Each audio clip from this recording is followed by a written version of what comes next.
I know that whatever results come out of the survey, it'll be taken by lawmakers and the legislature to justify any future policies based on faulty results of this survey. That's the Legislative Affairs Chair for UW-Madison Student Government. He's talking about a free speech student survey that's caused a system-wide uproar, resulting in the UW system delaying releasing the survey until fall.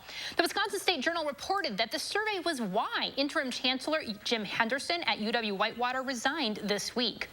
Political reporter Will Kenneally talked to UW-Madison's Faculty Senate head to understand the issues. First, I want to ask you, when did you first hear that the survey was in the works?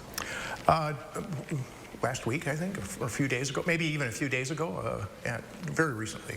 Definitely. And you were not consulted No. kind of throughout the way? No. What was your first reaction when you heard that that survey was in the works? Well, my first reaction was that we've been hearing at the system level that the system is more interested in shared governance and honoring shared governance. And I think shared governance is good because basically that just means you bring in people with knowledge so your decisions are better. It's not that big of a, it's not that challenging, I don't think. So, and they've been saying they wanted to be much more open to that. And then this comes out, and I thought, well, I guess that's not true. So that's disappointing. I understand there are some behind-the-scenes things that happen, and so maybe I'm not surprised, but disappointed. The second thing I thought was, if this is done right, this can be really important.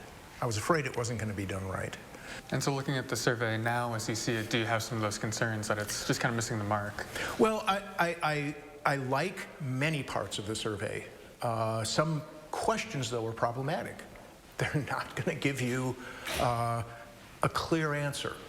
Two examples. One, so there's a question about, have you ever been made to feel uncomfortable in class by a discussion or a topic, right? Well, if the purpose of higher education is to expose you to the world, to conflicting points of view, to challenge your own preconceptions, then of course you will feel uncomfortable sometimes. So if everybody says, yeah, all the time we feel really uncomfortable, it's like, great, that means we're doing what we're supposed to do, making them think.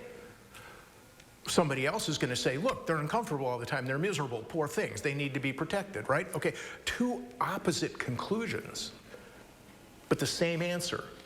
So that really makes that question uninterpretable.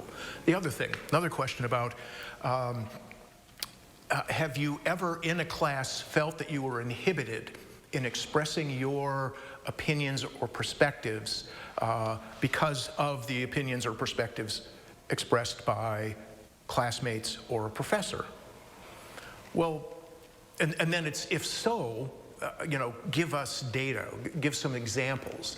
Well, some people are worried that right there's a list of, okay, here's a list of names of people that, you know, are trying to brainwash people.